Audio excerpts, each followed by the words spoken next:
Hello, everybody. So, as I mentioned, chance to look at the questions that you guys have submitted, and wonderful questions they are, and some of them are really important and helpful. But only 3 people submitted questions, which is fine. But I hope that means that the rest of you are.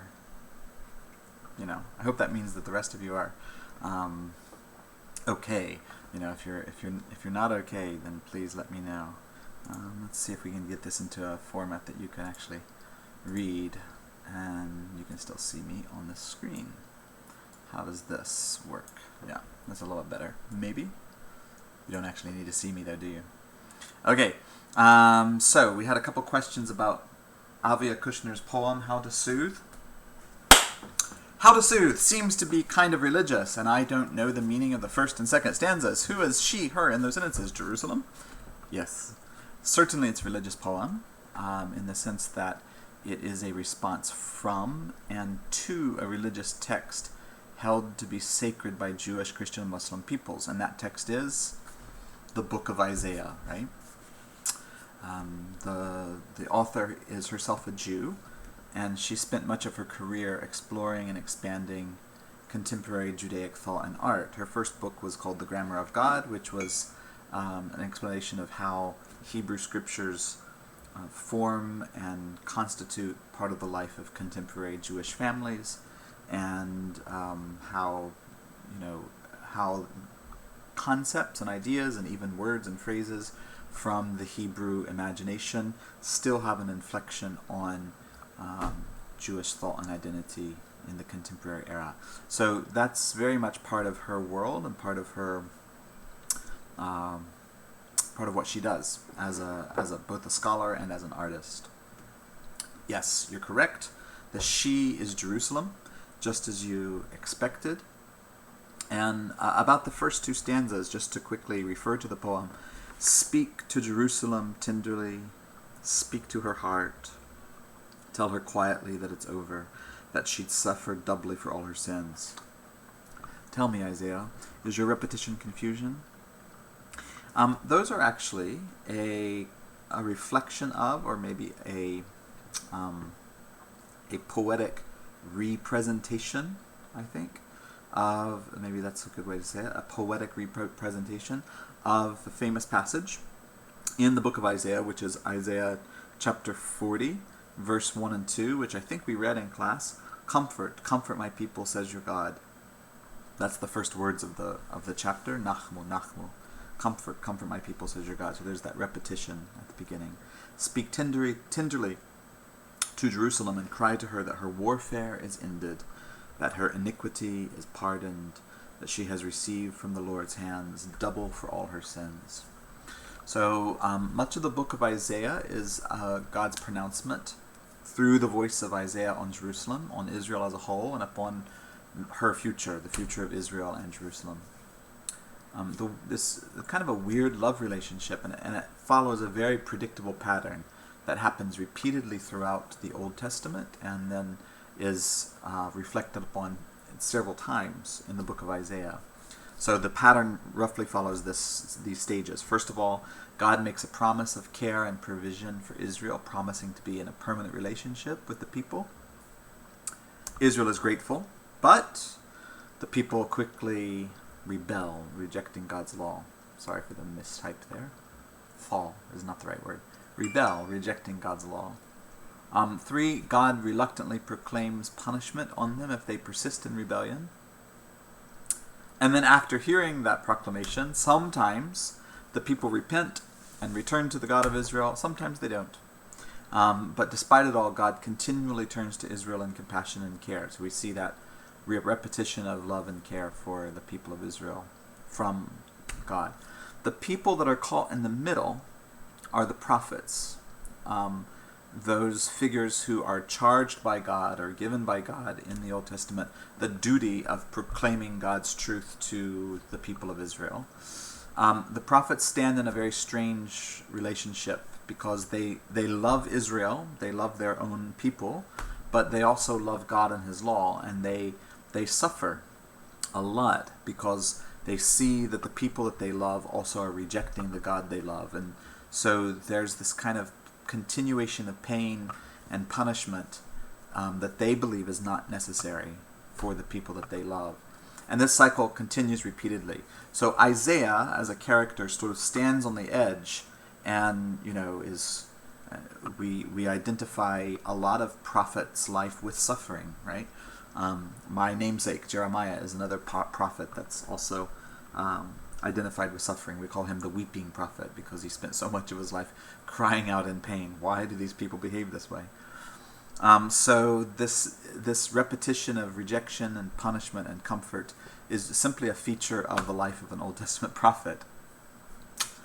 And your second question, in class we talked about the poem is about the parallel between confusion and punishment, but I thought like confusion and comfort, repetition between comfort and confusion.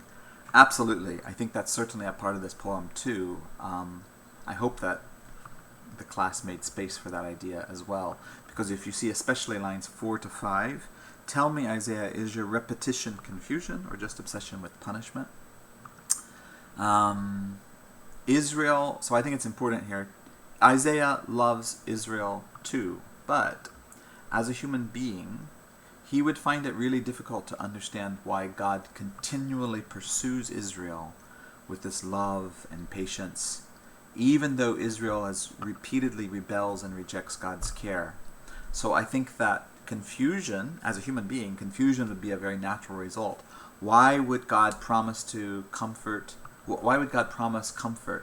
to a people who have spurned him, who've cursed him, who has defamed his name? It makes no sense. So we, as the observers, I think, stand in confusion. And I think that's the speaker of this poem takes up that confusion as an entry point into trying to understand what's going on in those two little words, nachmu, nachmu. It makes no sense to us. Why would God persist in pursuing these people who continually rebel against him? What does the obsession with punishment mean? I feel like the poem sounds like echo, like from God. Lol. So it's difficult to understand what she's talking about. This is where the poem, I think, calls us to pay attention to Isaiah as a spoken text. What is it? Spook text. Sorry.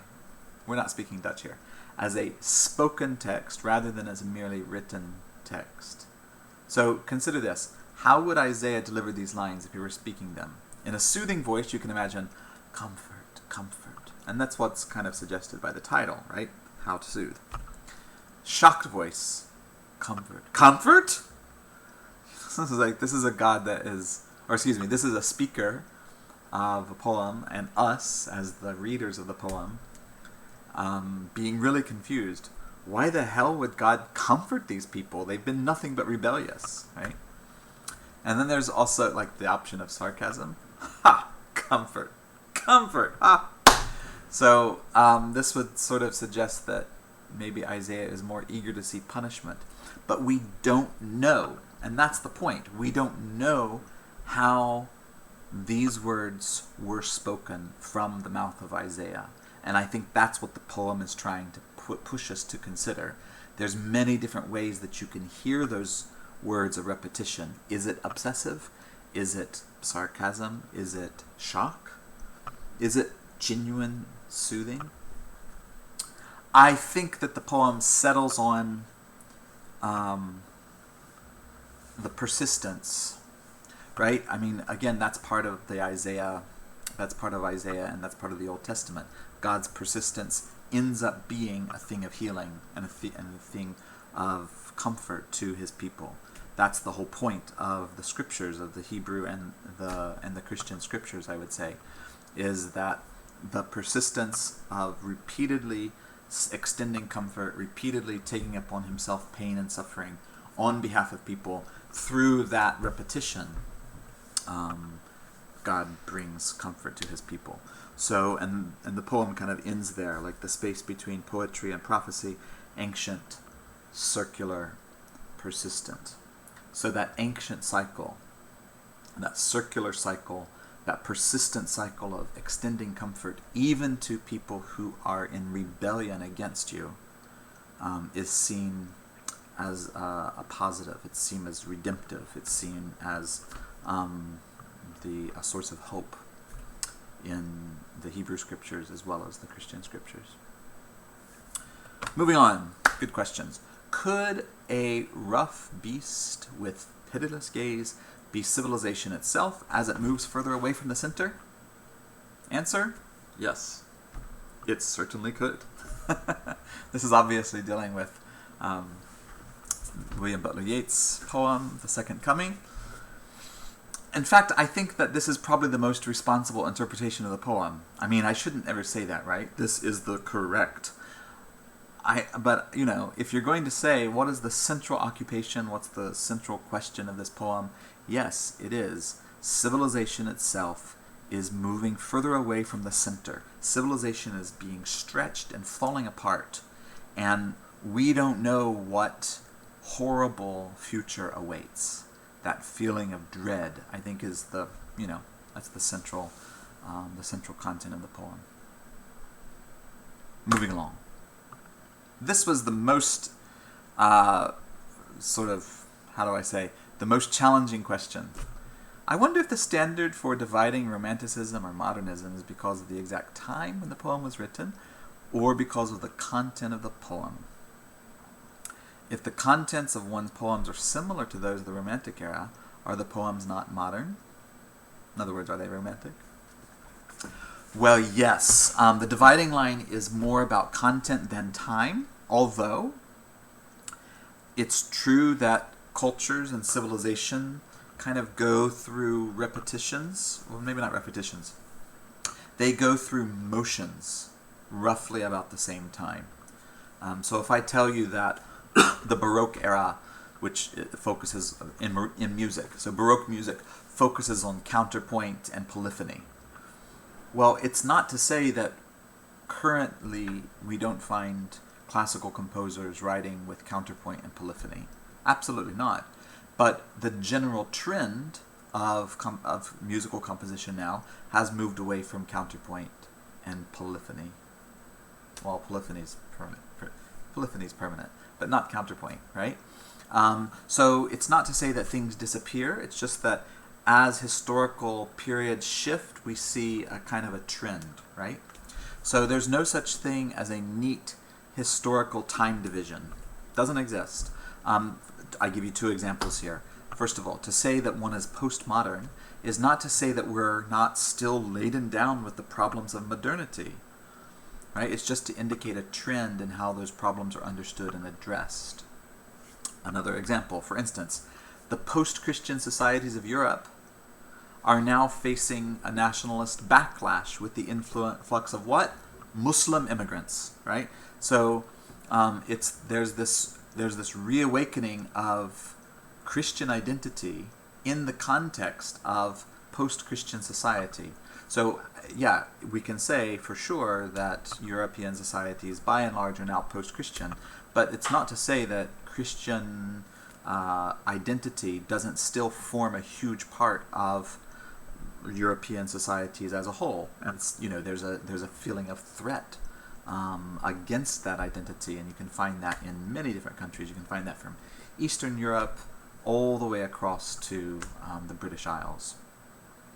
But it's not, nobody would say that European cultures by and large are, sort of swimming with Christians. It's more often that you're going to find somebody who, they come from a Christian culture, historically speaking, but they themselves don't identify as Christian.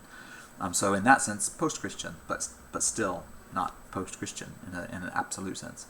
To use the USA, it's a post-Christian society in the USA, which saw this huge segment of white evangelicals elect Donald Trump to office. Why? Because he made false promises to defend Christian ideals, right? So in what sense can we say that these societies are post-Christian? It's true, they're post-Christian, and many of the people living in these societies no longer understand what Christian thought and practice is. They don't understand what Christian beliefs are anymore. So in terms of religion and in terms of religious practice, but also just religious understanding and identity, they're no longer Christian. But it's also true that they adhere to Christianity, some version of Christianity, maybe a wrong version or a corrupted version of Christianity, but nevertheless, there's this identity marker that still is present. So it's true, the shift from Romanticism to modernism is the same. Yes, we can't say that romantic ideals have died, but there is a kind of a shift at the end of the 19th century, the beginning of the 20th century, where all of those trends of Romanticism kind of come to a head, and by and large, English-speaking cultures, now since we're talking about modern and contemporary English poetry, English-speaking cultures move. So continuing the thought, or continuing the question, what is the line between modernism and Romanticism? It's a very hard question. Entire libraries of books have been written addressing this. So I shouldn't give you a definition, and to think that I can do this in 10 minutes is a really stupid idea, but here we go. If you want to know what I mean by the modern, go back to our lecture on September 1st for a repeat. And you can find that as well in, let's see, you can find that in our, you can find that in the Keijipan. What is the Keijipan? I can't think in English. The class note board. The class note board, look at it, and there's, the notes, the lecture notes are there as well. Romantic. What is romantic? Let me go in a sort of a backdoor here. Literary scholar C.S. Lewis, the dude who wrote Narnia, he famously described 7 different gestures in romantic writing, all of which had roughly equal frequency and validity in the English literary tradition. And some of them appear at the same time in the same works. But, these 7 traits, I want to emphasize, they're not the only or even the best definition of Romanticism within the English literary tradition, but I think they still give us a good sense of where the land lies.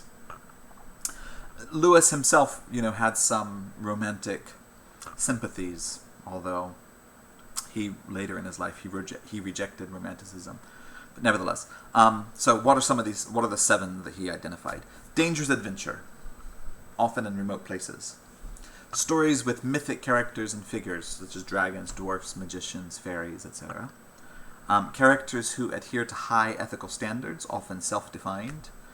That's particularly true even of early 19th century American writing and American theater. If you look at figures such as Royal Tyler, Charles Brockden Brown, you can see that quite frequently. In fact, American national identity was kind of, you could kind of characterize as this, what is America? Because we're not a monarchy, we're not a people that have the same language, we're this hodgepodge of German, Dutch, and English immigrants, who some of whom live peacefully with Native Americans, but most of whom kill off Native Americans, and who sense ourselves as different from French people, but we include French people in other parts of the outlying areas in Quebec and Louisiana.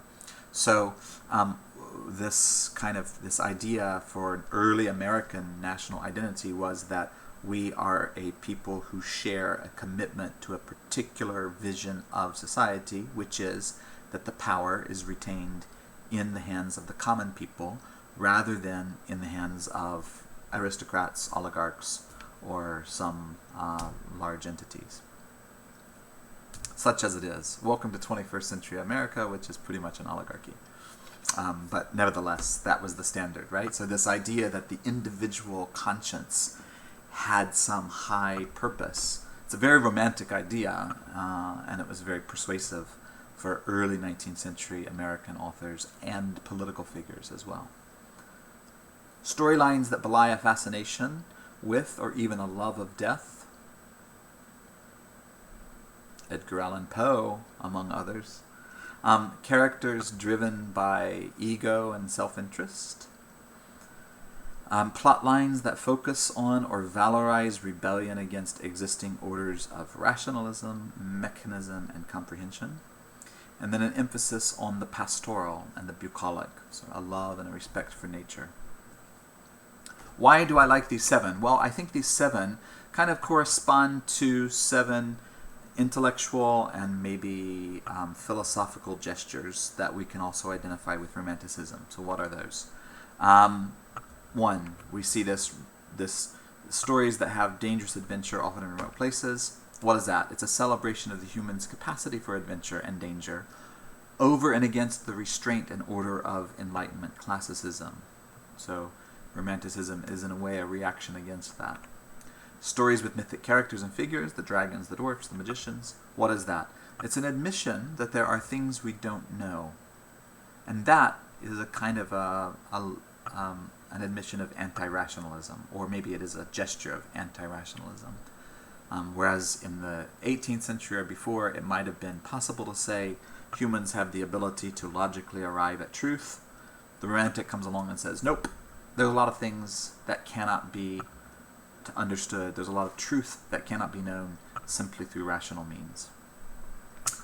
Characters that adhere to high ethical standards. Number three,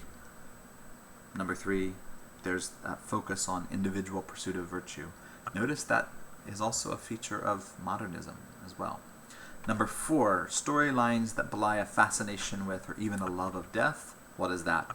There's an admission that imperfection and death are part of human experience, which is contrary to classical norms. You might even say a celebration of death. Maybe that's going too far. Number five, characters driven by ego and self-interest. There's that suspicion of, or cooperation with, or celebration of individualism. Right? Again, this gets extended and expanded in the modern period, but nevertheless, in the Romantic era, this is a kind of one way in which the Romantic period shifted and turned against the classical period. Number six, plot lines that focus on or valorize rebellion against existing orders of rationalism, mechanism, and comprehension. So there's this resistance to collectivization. Again, to put it in the same way we did in point 5, a celebration of the individual, right? Emphasis on the pastoral and the bucolic, a love and a respect for nature. There's a resistance to urbanization, which is also a resistance to collectivization. Okay, so there's a kind of, those seven. That's kind of, like I say, it's my back door. But what is that? What is Romanticism in a capital R sense? Well, I refer to Bullock and Sallybrass, the Harper Dictionary of Modern Thought. This is what they say. Romanticism is an interest in the expressive, in the childlike, the revolutionary, the nihilistic. But we're going to read Philip Larkin, for pity's sake. I mean, Philip Larkin is nothing if not expressive and nihilistic, right? That's what Larkin's art is. So it's not to say that modernist poetry rejects these things, but nevertheless they first become a feature of intellectual life and the history of ideas, a forceful feature and maybe a majority feature in the Romantic period.